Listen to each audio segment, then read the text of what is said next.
Thank you.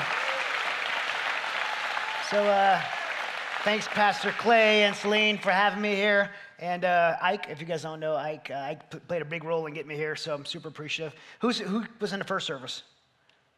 Oh, that's pretty awesome. So I didn't do too bad of a job if you guys came back. So for those who went in the first service, this is kind of a continuation. This is part 2. So just to catch you up, first service, I really just shared my testimony and you know, the hardships I went through of serving at a day deployment to Afghanistan, and came home and fell on my face, and some amazing people came around me, and God gave me a second chance, and that second chance is kind of manifested in this organization I founded called Mighty Oaks, and what we do with our military service members, working with amazing chaplains.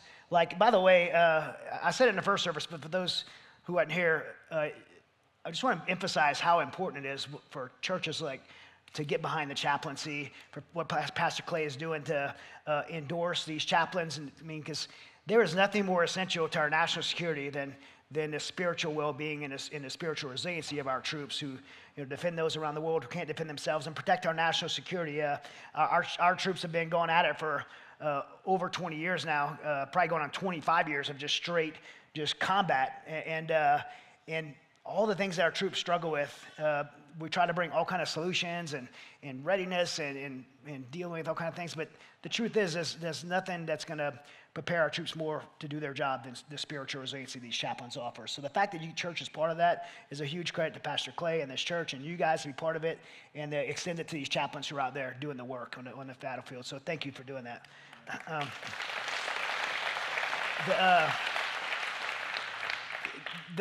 We kind of ended the last service with some of the things that our ministry at Mighty Oaks has done in Afghanistan and Ukraine, and that really, to me, emphasizes the service that people in uniform and extending once they take off the uniform are still willing to do. And I've spent the last 30 years of my life either in the military or around the military doing humanitarian work with former special operations veterans and in the ministry I do at Mighty Oaks Foundation.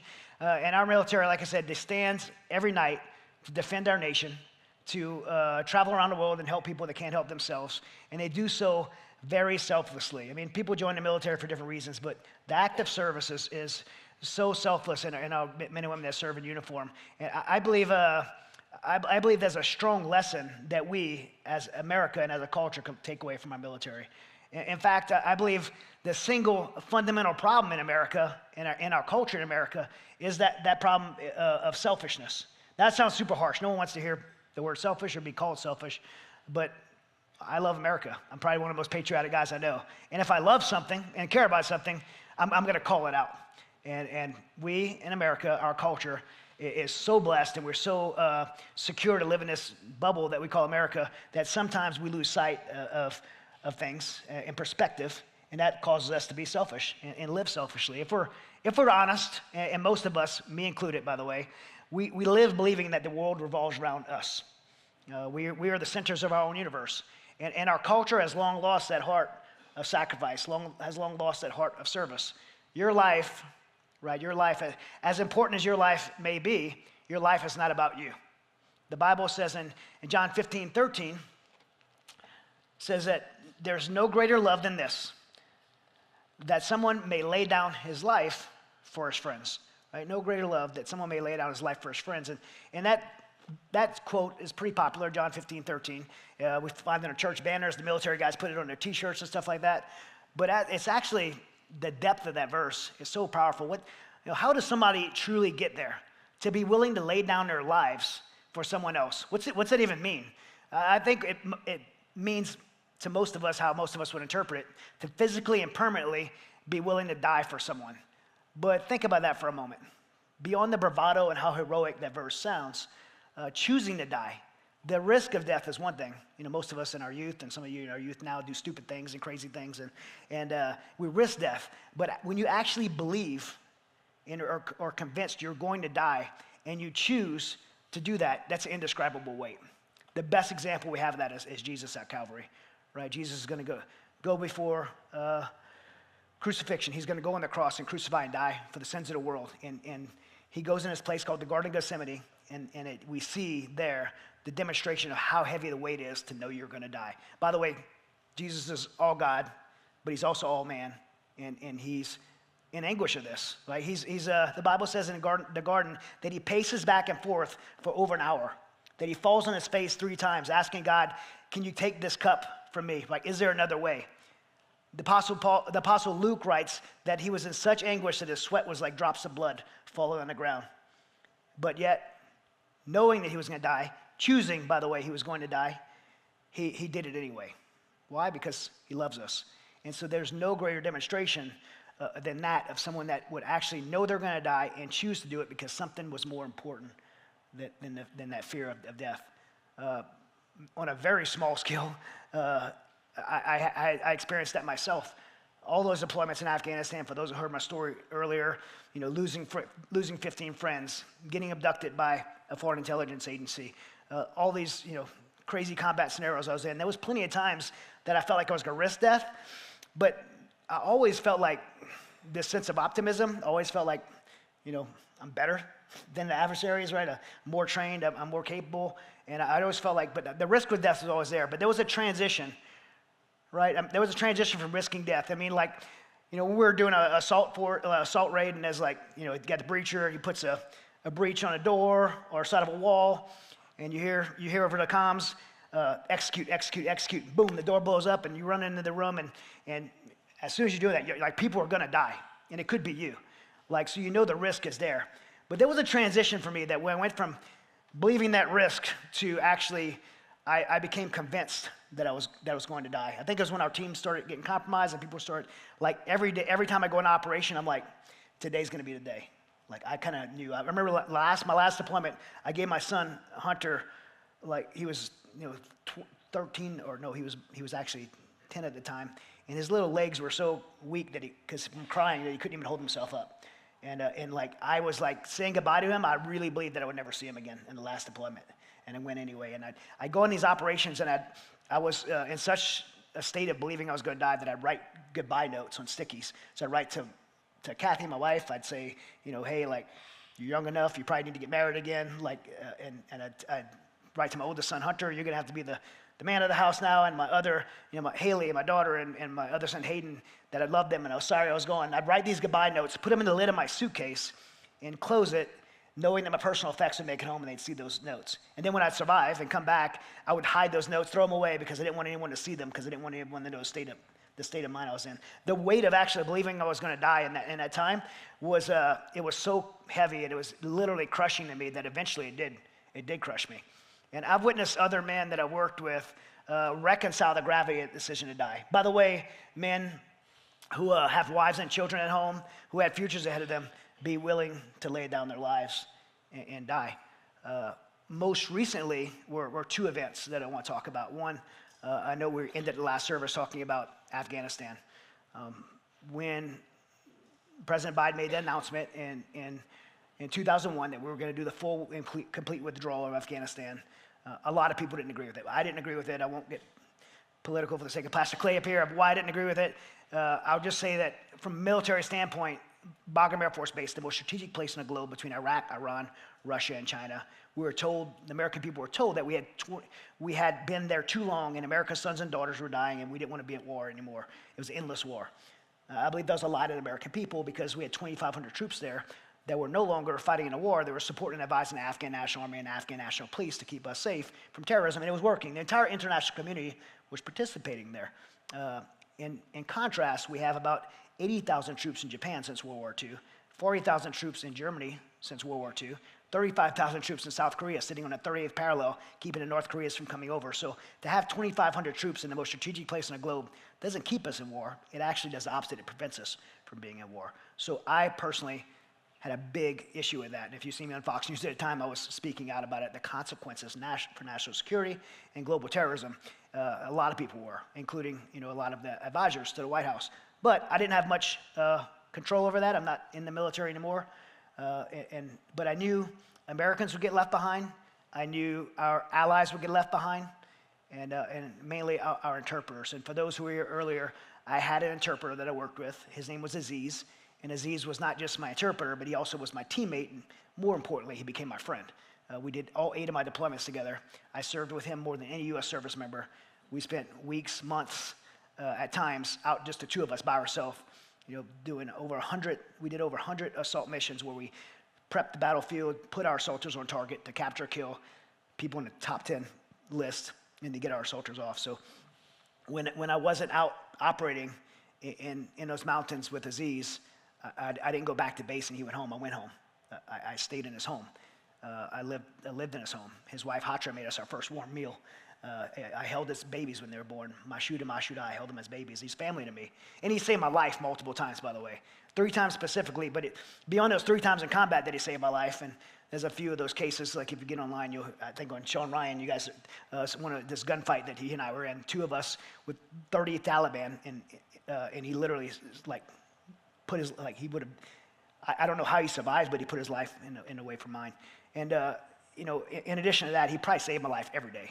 Don't walk there, don't eat that, don't talk to that person. If you talk right now, they're going to hear you and kill us.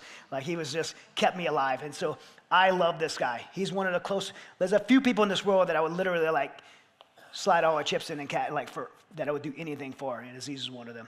So to know that him, his wife and 6 kids were going to be left in Afghanistan and die because of what he did to serve with me and what he did for all of you. He served 16 years at the premier special operations unit in our country, and he had been applying for a special immigrant visa for 6 years, which would only take 9 months, by the way, and it's such a broken system. To know that he was stuck there because of the failure of our own government, I wasn't okay with that. I could not sit back on my couch and watch this on the news. And so I made a decision. I'm going to go get my friend. It wasn't even a decision. It was just a fact that I had to go get my friend. And I remember trying to pick who I was going to do, so I started calling some of my friends who are veterans in the special operations community, had a lot of experience, no ego, because you don't want to bring a bunch of guys that want to fight with the Taliban in a rescue environment like that. And I put together a team of about 12 people, 12 special operations veterans. And the initial idea was to go get Aziz, his wife, and 6 kids. And as we were planning for this operation, one of the guys who was this guy was a CIA ground branch, was a paramilitary unit of CIA. He picks up his phone, he puts it down, he said, hey, there was this orphanage with 3,000 kids that was just abandoned. Because everyone's leaving, trying to survive for themselves. It's like a sinking ship, right? People are surviving. So these 3,000 little kids, and he said, it's great to get Aziz, his wife, and kids, but we have to help. And it was in that moment that all these men that had tremendous amount of experience, Force Recon Marines, Navy SEALs, Green Berets, CIA ground branch guys, we had some tremendous amount of experience in that room. And all of us really had, in a different way, different levels of faith, had really felt that God was pulling our heart to go help. And in that moment, we just decided to answer that burden that God put in our hearts to do the Isaiah 6:8, right here. Who's going to go for us? Here am I, send me. And we called it Task Force 6:8 because of that, because of the send me aspect of that. And in that moment, we decided to lean forward and do what God was burdening our hearts to do, to help as many Americans, to help as many of our interpreters and our allies, to help women and children that would be sexually enslaved, Christians that would be persecuted. Let's just help as many people as we can. And we've gotten a lot of credit for this, by the way, along since in the last 3 years. And by the way, today marks 3 years of the evacuation of our withdrawal of Afghanistan. And we just leaned forward. And what was amazing is how something that anyone, including myself, would have said was impossible, we watched God do an absolute miracle. And over the years, I've been asked a lot how we pulled it off. In fact, Pastor Clay asked that last night, and the only rational answer I could give, which sounds irrational to some people, but it's the only rational answer I could give, is that God orchestrated a miracle. And the only thing we did was obedient to that. By the way, just to clear the air on that, I'm not smart enough, connected enough, logistically suave enough to pull off what happened. God orchestrated a miracle that didn't only let us rescue Aziz, his wife, and 6 kids, but 17,000 people. Which was, we have some pictures of the evacuation. In this moment, this is HKIA Airport, where we did the first wave of the evacuations. And when I say God orchestrated a miracle, every step of that thing was an impossibility. One is for us as civilians to go in HKIA International Airport, Hamid Karzai International Airport, to do a rescue operations. The DOD, Department of Defense, the White House had taken away their permissions to do their NEO, it's called the Non-Combatant Evacuation Operation, away from the military and gave it to the State Department, which created a scenario that left Americans behind and our allies behind. And so they were not allowing the military to go out and rescue people. So for us as civilians to get permission to go and do that, anybody's around the military, no, that's obvious, no, that's not gonna happen. But we got permission to do that. I won't say how. You can go watch it. I won't say how from up here, but you go listen on some of the podcasts. I'll tell you how we got it. But it was an absolute miracle that we got permission as civilians to go, and we're the only ones that got that. And then we go onto HKI Airport. Now we have to rescue people outside the wire, get them onto the base, and then remove them from Afghanistan without visas. You can't, just to kind of note, you can't move someone from one country to another without a visa. That's called human trafficking. The only place you can do that is Laredo, Texas. But so in the real world, you have to have permission to be able to move people without visas. And so we knew we were not getting favor from the State Department to do that, nor would there be time to. So we had to find a country that would accept them. So we went to the country of United Arab Emirates, and we had a connection to the royal family, another impossibility. And we asked them, hey, this is a crazy idea. We're going to go rescue people. We need a place to move them. Will you help us? And after about an hour-long call, the royal family granted us permission to move them there. So now we have permission to move people. Not only that, they said, if you bring them, we'll give you a C-17 plane, the large military planes with pilots. If you fill that one up, we'll give you a second one. And so now we had permission to get there, the ability to go rescue people, the ability to move them out of the country. We already had permission to work with the Department of Defense on the ground. And now I'm like, this is going to be huge. We have the opportunity, God's given us the opportunity to really help a lot of people. And the problem is, that's going to cost a lot of money. Not thousands of dollars. This costs millions of dollars. This is happening in hours. I wouldn't even say days, like hours. How do you raise millions of dollars to do that? You look backwards 15 years, and God had given me the ability over the last 15 years to build networks and relationships, probably over 30 years, networks and relationships and trust in people, right? To know that people could trust me with finances and resources. And I'm like, we could raise some, but how are we going to raise tens of millions of dollars? On the third day, I got a random call from a man named Glenn Beck. Glenn Beck and I worked together before. He's a radio show host, and he wanted to help. His heart felt burdened to help, so he got on the radio to do the only thing he knew how to do, is use his microphone. And he said, told people what was going on in Afghanistan. He thought he'd raise a few $1,000s, but he raised $26 million in 3 days, and ultimately he raised $48 million. And he called me, and he's like, I don't know what to do with it. And I'm like, I know exactly what we're going to do with it. We're going to start chartering aircrafts. And so Glenn Beck put a guy named Rudy Tala on our team, and we started chartering aircrafts. And over the first 10 days, I've seen the most incredible act of what we're talking about here, of selflessness. Our team, and when I say our team, I don't mean just the guys that you would picture on the ground going out and grab people, but ladies working our intake center, our staff setting up the funding mechanisms, the logistics and website. 24 hours a day for 10 days. If anyone stopped and slept for an hour, they felt like they were trading that hour of sleep for someone's life. My buddy Seaspray lost 37 pounds in 10 days. He would not stop. And people just would not stop helping people that had never met before from a country not of their own, just to do the right thing when we felt our government wasn't doing it. And it was an amazing act of, like, I remember coming out of this meeting. I was in this meeting in Abu Dhabi. There was a few members of the royal family. There was the Minister of Interior for the United Arab Emirates. There was all these lawyers and, the white chic robes and stuff like that. And they had just helped us rescue this group of Americans. And I remember being so embarrassed, because I'm a very proud person. I'm a very patriotic person. I remember being so embarrassed for our country. And I walked out of that, and Ken Isaacs, who's the head international guy for Samaritan's Purse, and I were talking. I was telling him how just embarrassed I felt. And then he pointed out the realization that while our government didn't do the right thing, and we shouldn't always expect it, who was doing the right thing were just good, patriotic people that didn't care about politics, didn't care about anything else. They just cared about doing the right thing for their fellow human. And it was such a cool thing, because I'm a pretty outspokenly conservative guy. And I, on social media, a lot of people love following me. A lot of people hate me, and they follow me because they hate me. And they were writing me messages saying like, hey, I think you're a conservative idiot, but I love what you're doing. Where can I donate? And I was like, that's so cool. And people were coming together. They had this Jewish organization. They want to give us $1.5 million for 2 flights. And then they go to make the donation, and they call me back, and they say, hey, we can't make the donation. I'm like, did they give you a routing number wrong? What happened? They said, no, we're a Jewish organization. You guys are a Christian organization. We can't make the donation because of that. And I said, okay, but you do realize we're rescuing Muslims, right? And the guy laughed and then made the donation. And it was a Jewish organization giving money to a Christian organization to do the right thing and help the fellow humans. And it was just an incredible experience to be part of it. When Abbey Gate blew up and 13 of our service members were killed, the military is leaving, and And the White House was saying there was 100 Americans left there. I was saying there was thousands. If I was on Fox News saying there's over 1,000 Americans out there. We know now that to be true, right? They were saying, they said there were 16,000, and then they got out 6,000, but there was only 100 left. I'm not that great at math, but better than that, right? But the truth is, it didn't matter to me if there was one American. We don't leave one American behind anywhere, ever. It's a promise to the American people. And where I come from in the special operations community, like if there's one American somewhere, even that moron Bo Berdahl, we will like scorch the earth to go get someone. I mean, literally, I remember like going to get this British journalist, and I remember there being a briefing, and our command was sitting there, and they were briefing. They're like, these guys on the assault squadron, we're going to fast rope into a Taliban fighting position to get this lady. And they were like, we're going to lose guys. By the way, these are not that anybody's job matters differently, but these are like guys that like the premier guys, and they're like, we're going to lose guys going in. And they were like, let's go get her. Like, that's like, for me, we just don't leave anybody behind ever. So we stayed.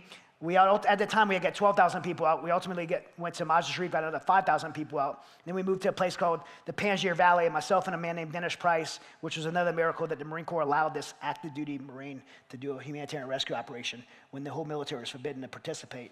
And by the way, he's getting the Navy Marine Corps medal, which is the highest civilian medal, not civilian, non-combat medal you could get.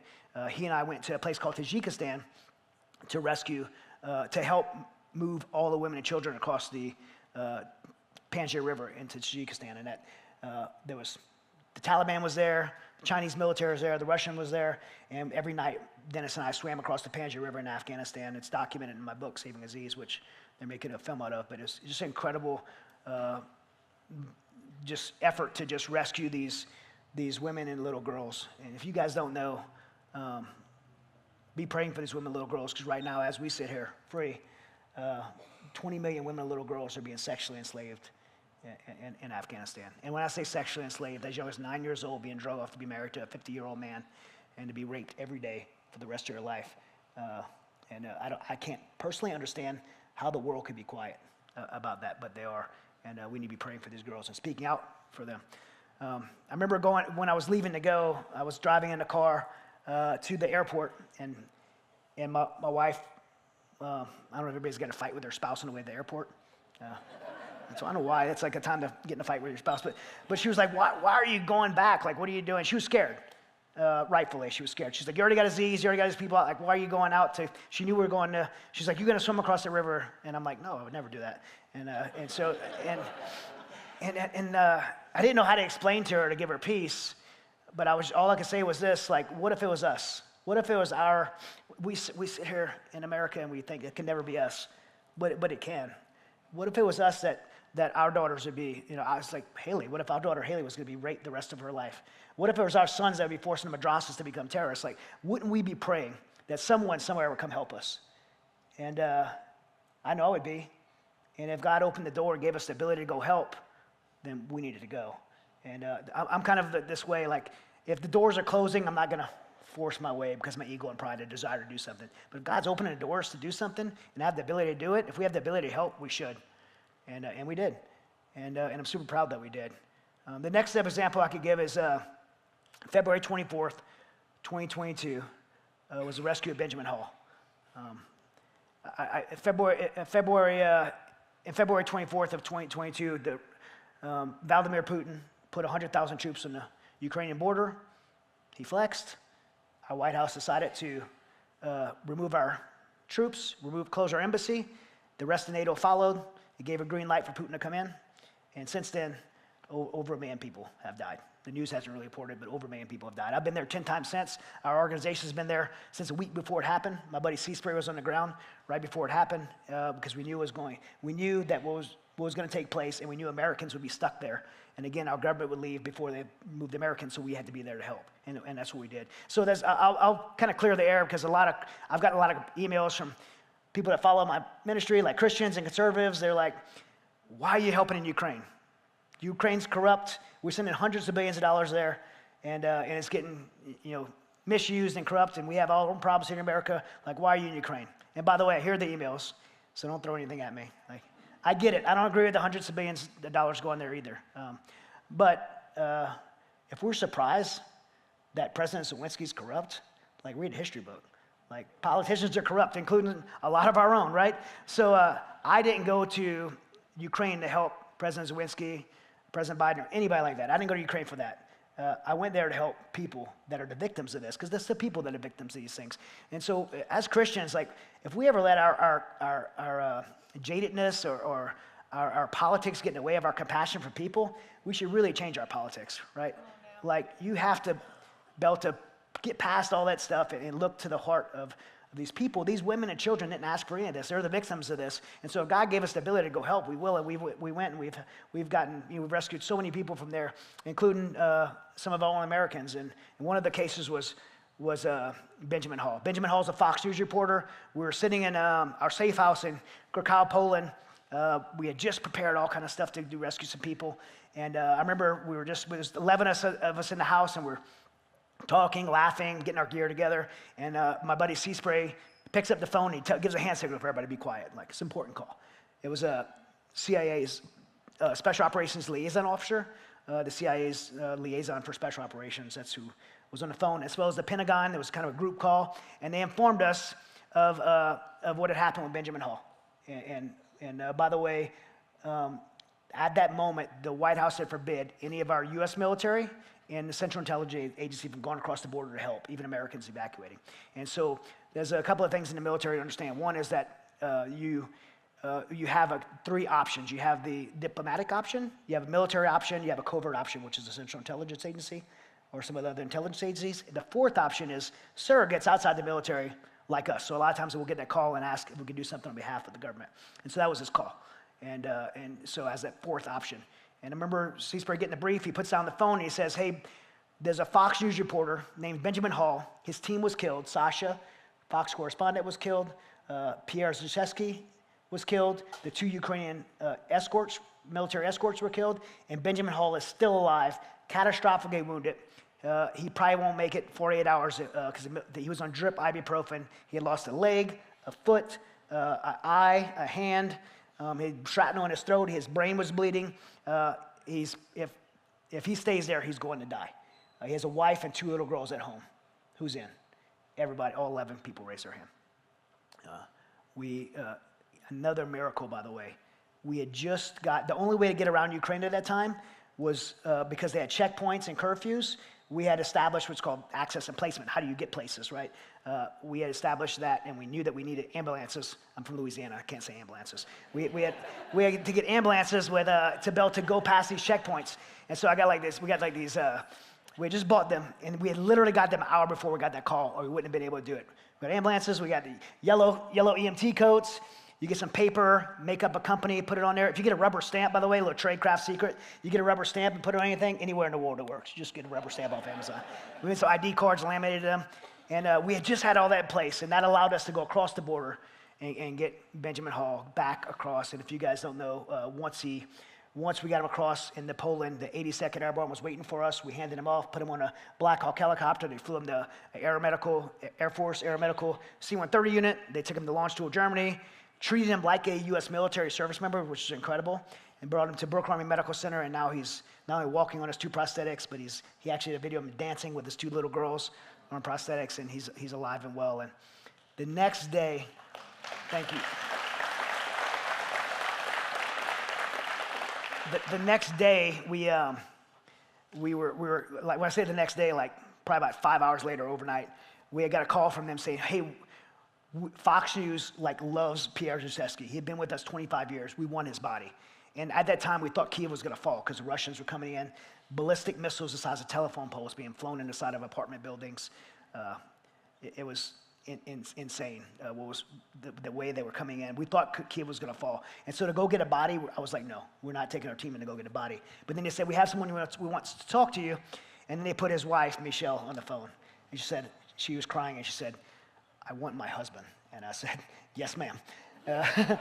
And so we went across and we got Pierre's body. And I drove Pierre's body out. I remember when I got to I had to pull off the lid of his coffin to identify it was him. And when I put his lid back on, I seen an Irish flag in the corner. He was from Ireland. And somebody had put an Irish flag. And right when I seen that, I went back to Afghanistan. And for those who hadn't seen, when a U.S. service member dies, we put the flag over their coffin, we put the stars over the head and the red and white stripes down towards their feet, and we affix it really nice, and they're to go home to their family with dignity. And when I seen that, I thought, we have to put this flag the right way on Pierre's coffin. I got some rigger tape, some duct tape, and we were going to do it. And then I pulled my phone out, and I Googled which way was, orange, white, and red, and green, or vice versa. And by the way, if you want to be bitter like I am, my cell phone service works better in the eastern Ukraine than it does here in Denver or anywhere else. That's a fact. so I was able to Google it. I started putting this flag on, and then I was actually got worked up, and I started shaking. And C-Spray grabbed my arm. He's like, "Hey, you okay?" And I'm like, "No, I'm not." So we put that flag on together, and we drove Pierre's body across and got him back to his wife, Michelle. And I can tell you so many stories like that.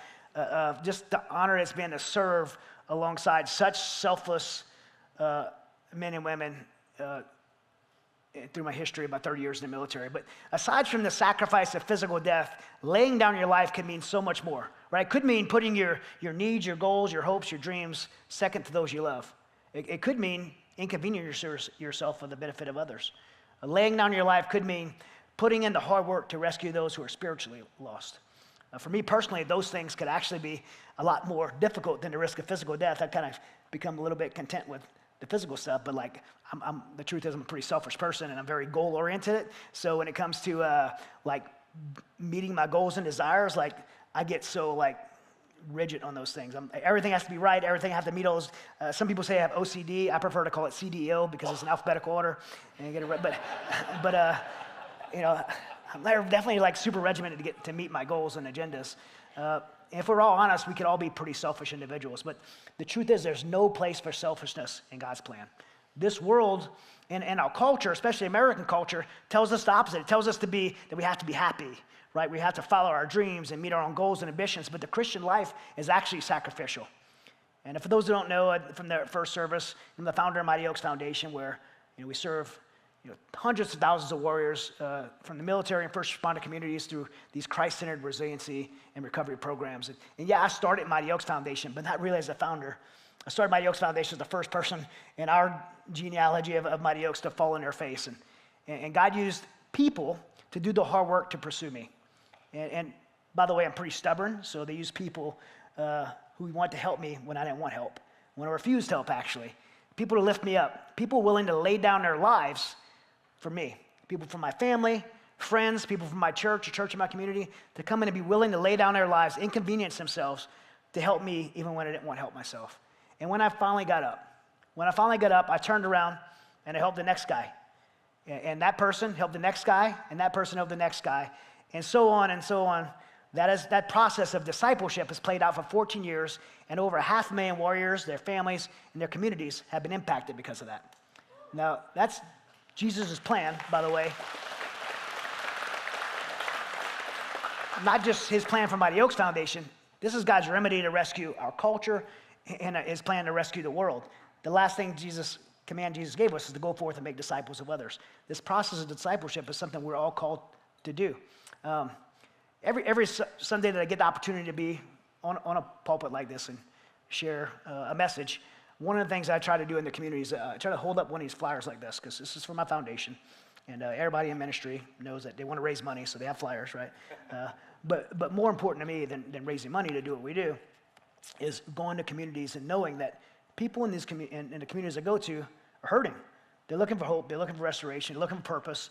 And I don't believe there's anything more important than stepping into a relationship with God through this. So I'll invite people, and there's an invitation now if you're military, community, active or veteran, first responder, spouse. Our program's free. We pay for everything, including travel. So I invite you to come. And as I do this, I always see, from Pastor Clay knows about this, you could always see the wife hitting the husband. That's how it's not usually the other way around. The wife's like, that's you need to go to this program. And so I was in Broken Arrow, Oklahoma, about 8 years ago or so, and there was a Heather, probably nudged her husband, Pete, who was a Marine, combat veteran, dealing with PTSD, on tons of medications, and she's like, you need to go to this program. Pete said what most people say is, I don't want to take a slot. Someone needs it more than me. I don't want to go to a Jesus camp, or whatever reason, right? All the excuses people who need help give to not go. And so he didn't come. And I remember 6 months later, Pastor Ron Woods from that church called me and told me what happened. How Pete had stood in the back of a pickup truck, surrounded by police. He had a pistol in his hand. And the last thing he said was, tell my wife I love her, and I'm doing this for her. And he pulled the trigger.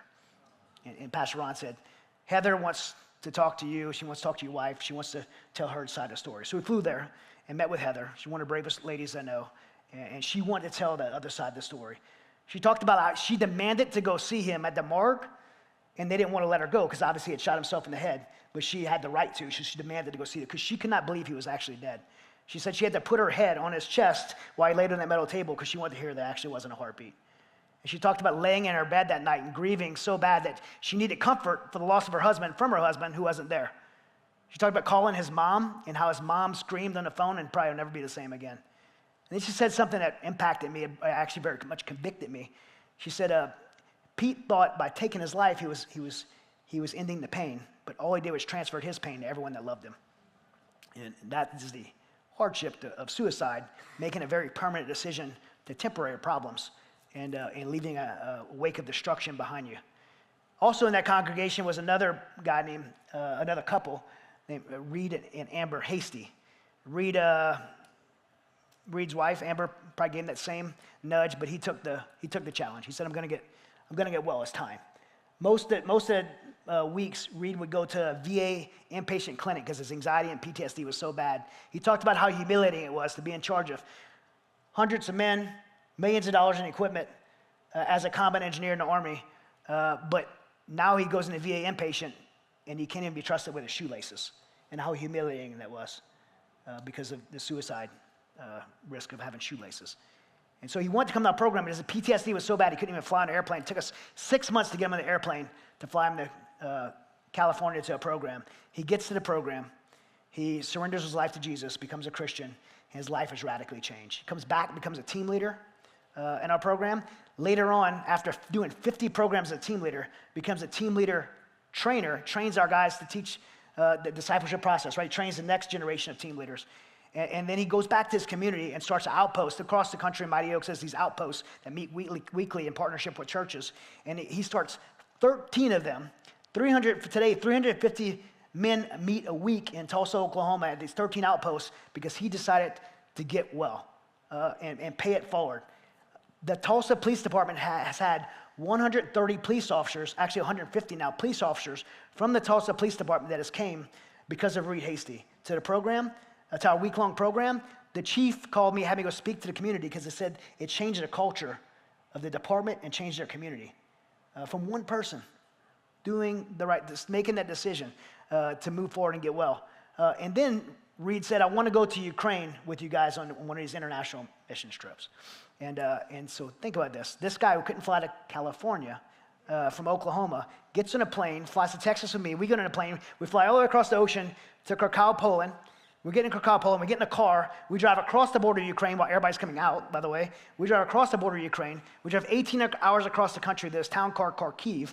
As you're driving to Kharkiv, the reality of the war that is very hard to fathom, by the way, hits you. Because you think of war, and I've been to 60 countries, I've been to tons of war zones, and most of like third world countries. But when you go to Ukraine, you're seeing apartment buildings, just like that are here in Loveland. Leveled to the ground, pizza parlors, ice cream shops, daycares, playgrounds, leveled. Millions of people are dying. Elderly communities where there's no military targets that had ballistic missiles the size of telephone poles flown into them. MiG fighter jets dropping bombs on buildings that just women and children in. Like, that's what you're seeing going in. When we're going into Kharkiv that night, it's pitch black. It's super eerie because it's like World War II. If a light goes on, a bomb hits it. So it's super quiet, like eerie. We're rolling in, and as we're rolling in, I'm just seeing the buildings blown up and just taking it in. Reed's sitting next to me, and over the radio comes my Ukrainian friend's voice. He says, welcome to Kharkiv. The only thing that lives here is Will Smith and his dog. If you guys don't know, the I Am Legend movie, it's an apocalyptic movie, right? And that's what Kharkiv was like. We spend the night in this bunker. I was telling Pastor about it last night, this church. It was incredible. This pastor was keeping these people. And at about 4 a.m. in the morning, a bomb lands, indirect fire lands, building gets rattled, the windows break, we wake up, throw our body armor on, and Reed's like cool as a cucumber. And next morning we wake up, And we drive about 2 hours past the Russian line to meet, ironically, the same job that Reed did. They were making forward operating bases as a combat engineer unit. And so we let Reed speak. Reed pulls up a chair in the middle of the woods, this muddy forest, and about 500 Ukrainian soldiers, and Reed starts sharing his testimony. And for me, this was like a full circle moment of discipleship. Me making the decision, for those who came earlier, get off the X in my life, start Mighty Oaks, invest in that, and watching Reed share his testimony, what God did in his life, to all these Ukrainian soldiers who right there in the middle of battle, fighting for their freedom and their homes and their families, and Reed just sharing this. And I'm like so taken back, and this thought came over me about Pete. I'm like, man, if Pete hadn't taken his life, would he not be here sitting right here with Reed sharing his story?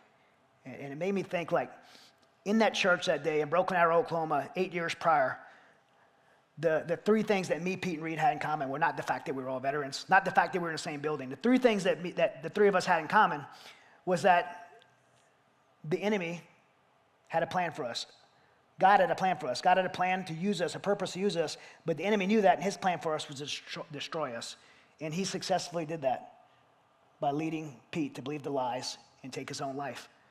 One of my favorite quotes is by a guy named Charles Spurgeon, and he says this. He says, "Consider how precious a human soul must be if both God and the devil are fighting over it."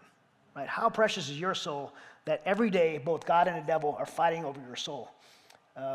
Pete made the wrong choice. Reed made the right choice. And because of that, I've got the witness, I had the privilege of witness Reed Hasty be a world changer and a kingdom builder. But the act of laying down your life, doing what Reed's doing right now, paying it forward, the act of doing that is hard.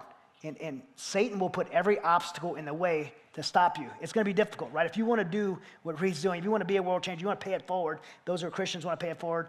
If you want to pay it forward, it's going to be difficult. And not just because of the devil, by the way, but because of culture, especially American culture, and because of people. I know Pastor Clay's going to give me amen when I say that ministry would be easy if it wasn't for people. You're the problem, right? You guys are difficult, right? Ministry would be super easy if it wasn't for people. Bringing broken people to a place of hope is difficult. It's always difficult, but it's worth it. One of my favorite stories in the Bible, and God must love it too, because it's in three of the Gospels, Matthew, Mark, and Luke. It's the story of 5 friends. And one of these 5 men were paralyzed, and I'll read real quick, Luke 5:17 through 19. It says this. "One day Jesus was teaching, and Pharisees and teachers of the law were sitting there. They had come from every village of Galilee and from Judea and Jerusalem, and the power of the Lord was with Jesus to heal the sick. Now some men came carrying a paralyzed man on a mat and tried to take him into the house to lay him before Jesus. When they could not find a way to do this because of the crowd, they went up on the roof and lowered him on the mat through the towels into the middle of the crowd right in front of Jesus." So if you're like me, I love to read the Bible, and I get these reading plans, and you kind of brush through. The problem with that is that we don't realize how rich and deep the Word of God is, and we kind of read through them at checking the boxes. And I've really learned over the years, like, when you really meditate and focus on a verse, this took me maybe 30 seconds to read. There's so much in this story. Like, sometimes you have to hit the pause button and dig in. Like, think about this story. So you got these 4 friends, and and their 5th guy is paralyzed, and they want to bring their friend to Jesus to get healed. Now, they don't have the hindsight that we do. They don't know who Jesus is. They just know Jesus is someone walking around healing people. But they love their friend so much, they're like, we need to take him to get him well. And you think the paralyzed guy would be like thankful. Like, I have these 4 friends that care about me so much, they're going to take me to get well.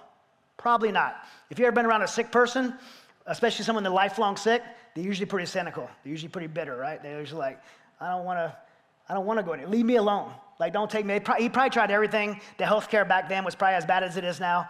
Like, he tried all kind of stuff, and he's like, I don't want to go see this Jesus dude. Like, just leave me be. And that's the same thing with our veterans. People like at Mighty Oaks, they're like, oh, it's so amazing what you guys do with the veterans. They must be so thankful.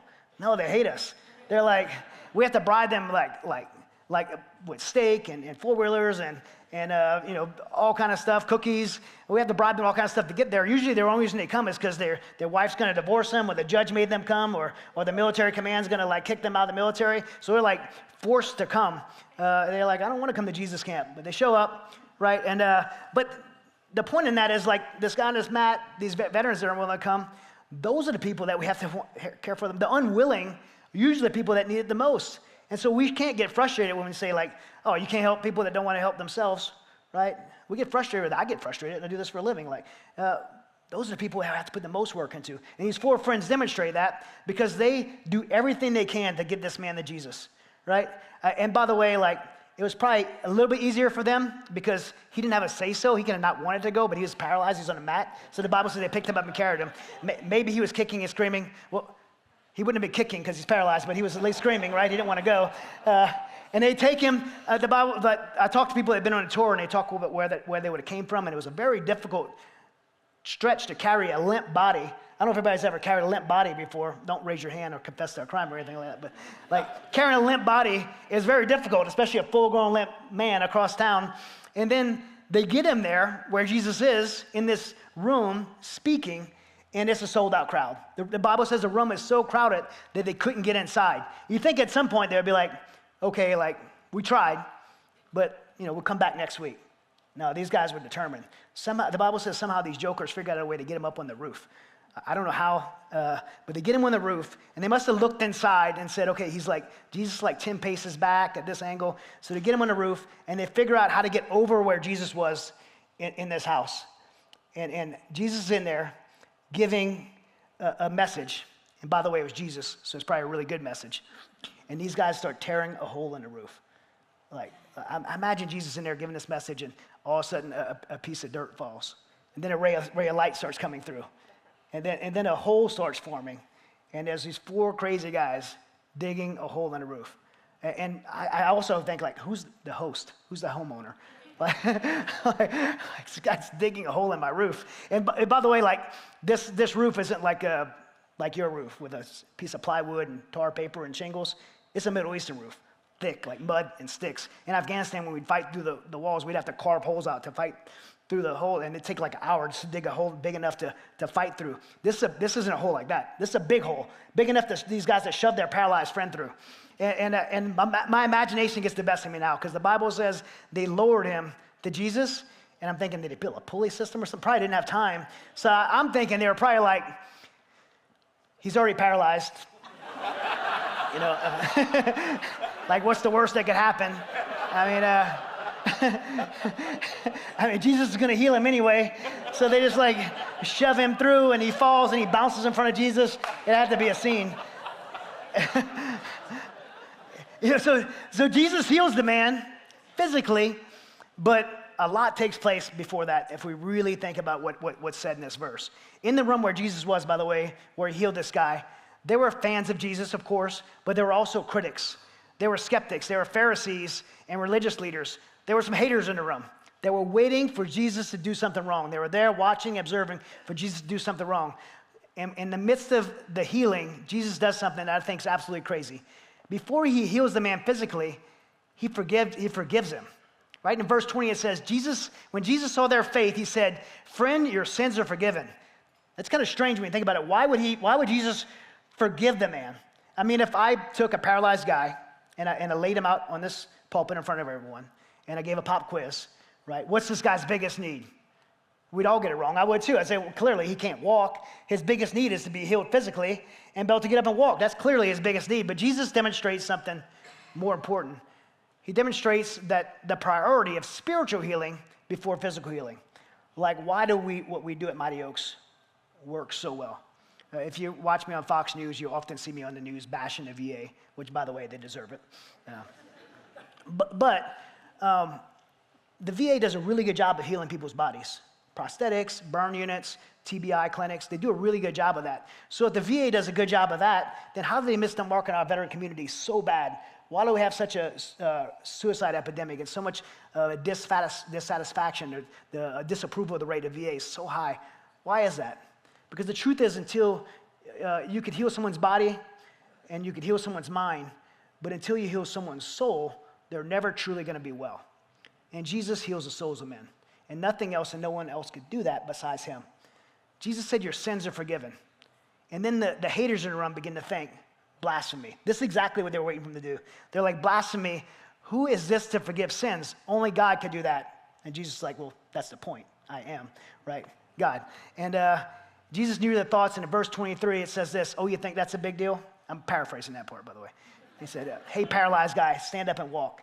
And the Bible says the man jumped to his feet, and the people were amazed, and they glorified God, and they were filled with awe and said, we have seen remarkable things today. Listen carefully, because this is important.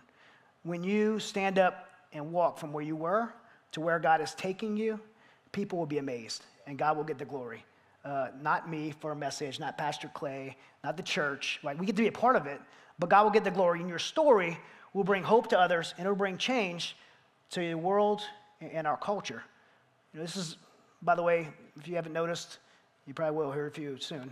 This election year, and a lot, it's going to get crazy. And I believe, by the way, everyone needs to vote. I'm not going to tell you who to vote for.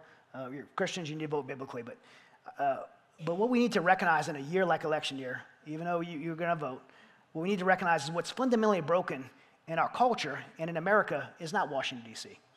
It's not even our politicians. They're part of the problem, but the real problem in America isn't Washington, D.C., it's us.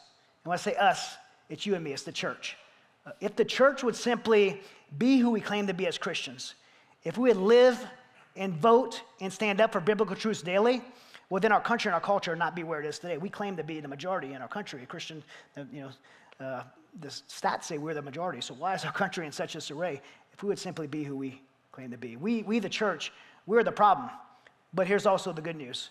We also are the solution.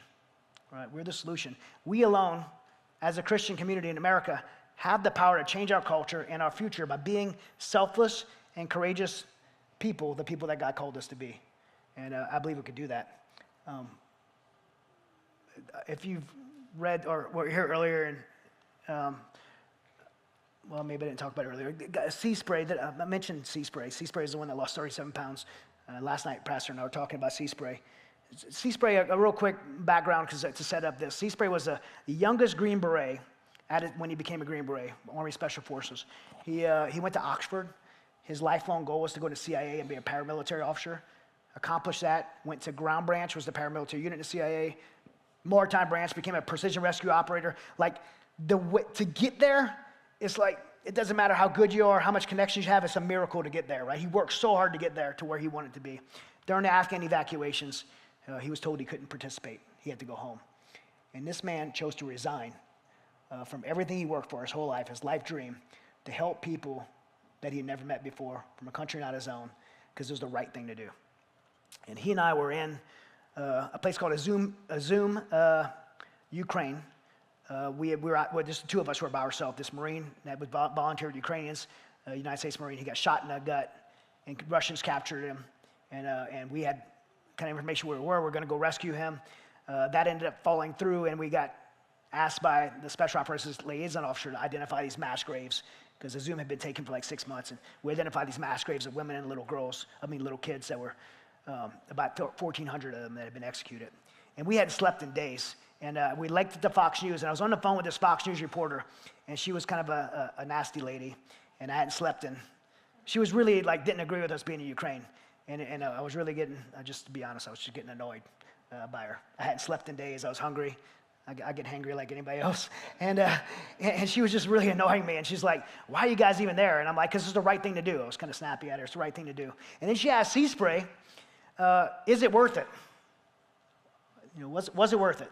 Now, think about what sea spray gave up to be in Afghanistan and Ukraine. He had just given up his career to go out and help these people. She asked him, of all people, is it worth it? And I was kind of curious what he was going to say.